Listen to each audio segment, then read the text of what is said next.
अवधूत चिंतन श्री गुरुदेव दत्त श्री स्वामी समर्थ. घरात सकाळची वेळ आहे, अजून पूर्ण उजाडलेला नाही. वातावरणात एक शांतता आहे, कुठेही गडबड नाही. त्या शांततेत हळूच दिवा लावला जातो, कापसाची वात पेटते, ज्योत स्थिर उभी राहते, अगरबत्तीचा मंद सुवास पसरतो आणि मन नकळत आत वळायला लागतं. डोळे मिटतात, हात जोडले जातात आणि ओठांवर हळूच एकच नाव येतं, श्री स्वामी समर्थ. हे नाव घेताच मनात काहीतरी हलतं, जणू आयुष्यात साठलेली सगळी थकवा, चिंता, भीती थोडी थोडी विरघळायला लागते. स्वामींची सेवा सुरू होते तेव्हा ती बाहेरून दिसत नाही, पण आत कुठेतरी खोलवर सुरू झालेली असते. माणूस देवाकडे वळतो कारण तो कुठेतरी थकलेला असतो, हरलेला असतो किंवा उत्तर शोधत असतो. स्वामी समोर बसताना माणूस मोठ्या मोठ्या शब्दात काही मागत नाही, तो फक्त मन मोकळं करतो. कारण स्वामींना शब्दाची गरज नसते, त्यांना भाव कळतो. स्वामी सेवा म्हणजे एखादा विधी नाही, एखादी सक्ती नाही. स्वामी सेवा म्हणजे स्वतःशी प्रामाणिक होणं आहे. रोजच्या आयुष्यात आपण इतकी धावपळ करतो, इतकं सहन करतो, पण मन कुणासमोर उघडत नाही. स्वामींच्या समोर बसल्यावर मात्र मनाला मोकळं व्हायची परवानगी मिळते. कधी डोळ्यात पाणी येतं, कधी जांभई येते, कधी झोप येते, पण तरीही मन उठत नाही. कारण आतून कुठेतरी वाटतं, इथे बसणं योग्य आहे. स्वामी सेवा ही मनाची विश्रांती आहे, जिथे कोणताही प्रश्न विचारला जात नाही, कोणतंही उत्तर जबरदस्तीने दिलं जात नाही. फक्त एक नातं असतं, भक्त आणि स्वामी. अशा वेळी पारायण सुरू होतं. पारायण म्हणजे पुस्तक वाचणं एवढंच नाही, पारायण म्हणजे मनावर स्वामीचं नाव फिरवणं. जसं आई लहान बाळाच्या डोक्यावरून हात फिरवते, तसं पारायण मनावरून हात फिरवतं. आजच्या काळात माणसाकडे सगळं आहे, पण शांत मन नाही. घरात बसूनही मन बाहेर भटकतं, झोप आली तरी चिंता सोबत झोपते. अशा वेळी पारायण मनाला थांबवायला शिकवतं. दररोज थोडा वेळ स्वामीच्या शब्दात राहिलं की मन हळूहळू शांत व्हायला लागतं. लगेच सगळ्या अडचणी संपत नाहीत, पण त्या अडचणी पाहण्याची नजर बदलते. पारायण का करावे हा प्रश्न अनेकांच्या मनात येतो. काही जण म्हणतात, माझं आयुष्य आधीच खूप गोंधळलेलं आहे, वेळ नाही, मन लागत नाही. पण खरं सांगायचं तर ज्यांच्या आयुष्यात गोंधळ आहे त्यांनाच पारायणाची जास्त गरज असते. पारायण माणसाला संयम शिकवतं, लगेच फल मिळालं पाहिजे ही घाई कमी करतं, विश्वास वाढवतं. स्वामी पाहत आहे एवढा एक भाव मनामध्ये आणतो. हळूहळू लक्षात येतं की आपण एकटे नाही, कोणीतरी आपल्या पाठीशी आहे. अनेक भक्तांच्या मनात एक मोठी इच्छा असते, स्वामींची 108 पारायण करायची. ही इच्छा येते तेव्हा मन भक्तीने भरलेलं असतं, पण लगेच दुसऱ्या क्षणी भीती येते, इतकी पारायण कशी होणार, वेळ मिळेल का, मी निभावू शकेन का, मध्येच सुटली तर काय होईल. या सगळ्या प्रश्नांमुळे अनेक जण सुरुवातच करत नाहीत. पण स्वामी सेवा भीतीने नाही, विश्वासाने सुरू करायची असते.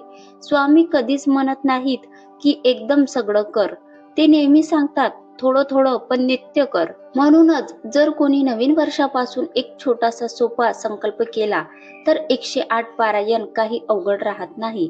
संकल्प फार मोठा नको, फक्त एवढाच ठेवा की दर महिन्याला 9 पारायण करायची. ऐकायला साधं वाटतं, पण यात खूप शहाणपण आहे.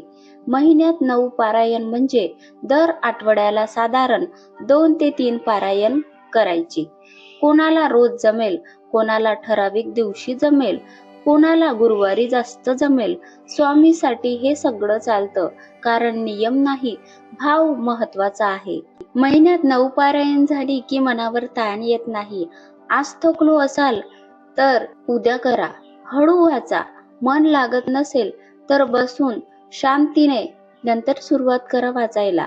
काही वेळा शब्द कळणार नाहीत तरी चालेल. स्वामी म्हणतात, तू बसलास, तू वेळ दिलास, हेच मला पुरेसं आहे. अशा प्रकारे 1 महिना संपतो, दुसरा महिना सुरू होतो. काळ कसा जातो कळतही नाही आणि पाहता पाहता 12 महिने पूर्ण होतात. 9 पारायण महिन्याला आणि 12 महिने म्हणजे पूर्ण 108 पारायण. जेव्हा शेवटचं पारायण पूर्ण होतं तेव्हा कदाचित आयुष्यातली सगळी दुःख संपलेली नसतील, प्रश्न तिथेच असतील, परिस्थिती ही तशीच असेल, पण मन मात्र बदललेलं असेल. मनात एक वेगळी स्थिरता आलेली असेल.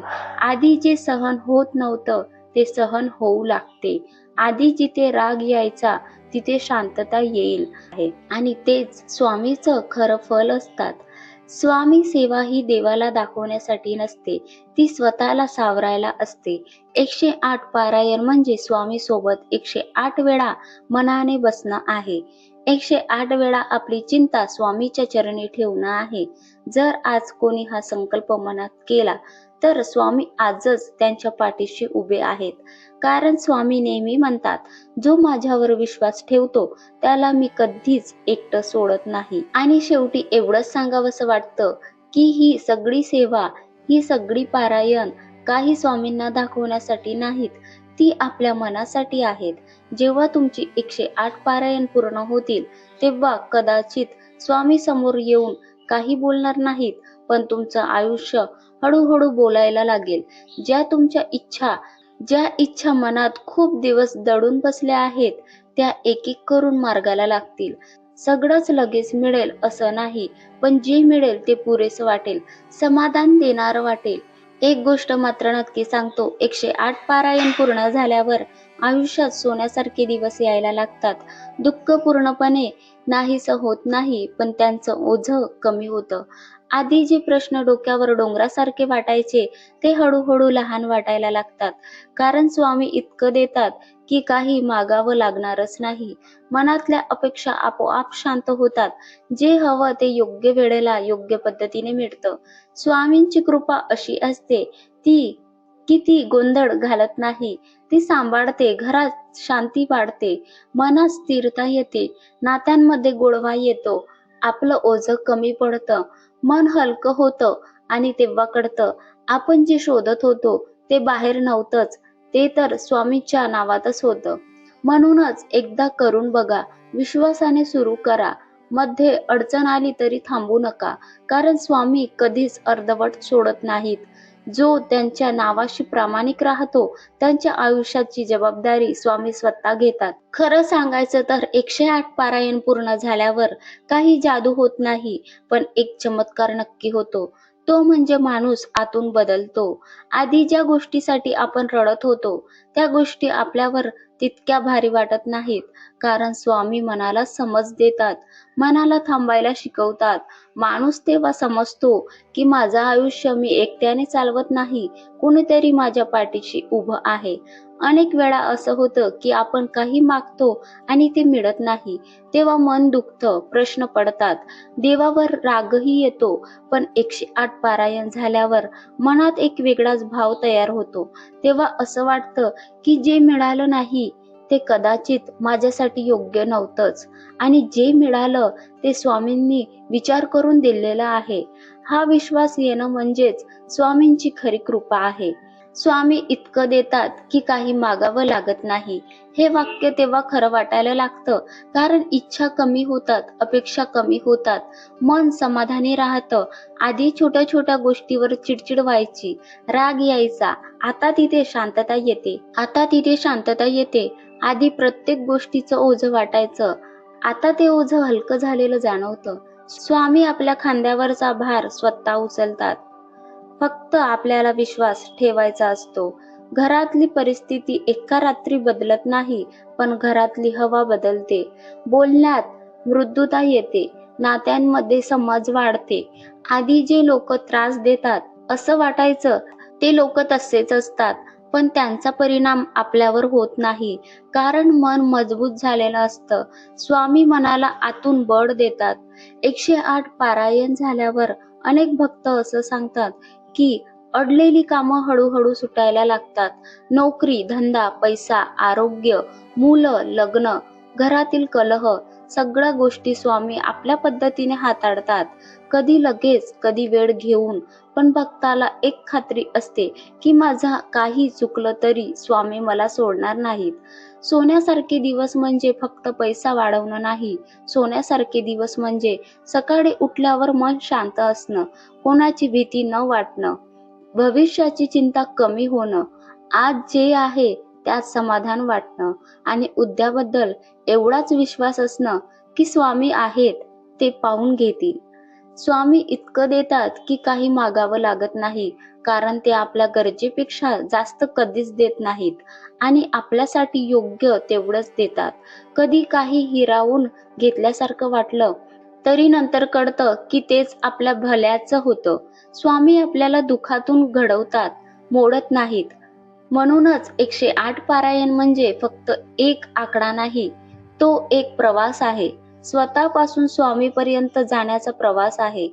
या प्रवासात कधी मन लागेल, कधी लागणार नाही, कधी श्रद्धा वाढेल, कधी प्रश्न पडतील. पण तरीही जर तुम्ही थांबला नाहीत, तर स्वामी नक्की थांबणार नाहीत. एकदा विश्वासाने करून बघा.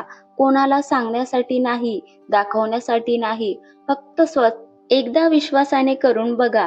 कोणाला सांगण्यासाठी नाही, दाखवण्यासाठी नाही, फक्त स्वतःसाठी करा. तुमचं ओझं हलकं होईल, मनाला आधार मिळेल आणि एक दिवस तुम्हालाच वाटेल, खरंच स्वामी इतकं देतात की काही मागावं लागत नाही. शेवटी एवढंच म्हणावंसं वाटतं, स्वामी आम्हाला श्रीमंत करा असं नाही, पण मनाने श्रीमंत करा. आमच्या आयुष्यात अडचणी असू द्या, पण त्या पेलण्याची ताकद द्या. आमचं आयुष्य तुमच्या नावाशी जोडलं राहू द्या. एवढंच पुरेसं आहे. शेवटी एवढंच सांगते की शक्य असेल त्या पद्धतीने पारायण करा. जे नवीन सेवेकरी असतील त्यांना सुरुवातीला वाचायला अडचण होणार, पण सुरुवातीला 3-3 अध्यायापासून सुरुवात करा. नंतर हळूहळू वाचण्याची जशी गती वाढेल त्या पद्धतीने 7-7 अध्यायाला सुरुवात करा. आणि एक दिवस असा होणार की एका दिवसामध्ये तुम्ही संपूर्ण पारायण करू शकणार. स्वामी स्वतः आपल्याकडून सर्व करून घेतात. फक्त आपल्या मनाची तयारी पाहिजे असतील आणि वर्षभरामध्ये आपले संपूर्ण 108 पारायण झालेले असतील. कारण स्वामी पाठीशी आहे. स्वामी स्वतः आपल्याकडून सर्व करून घेतील. फक्त आपल्या मनाची तयारी करा. संकल्प असा घ्या की मी अखंड करणार, हा शब्द बोलू नका. संकल्प असा करा की कोणतीही परिस्थिती आली तरी मी संपूर्ण पारायण या वर्षभरामध्ये करील, असा संकल्प करा. जसे जमतील तसे मी करील, पण संपूर्ण करण्याचा प्रयत्न करील.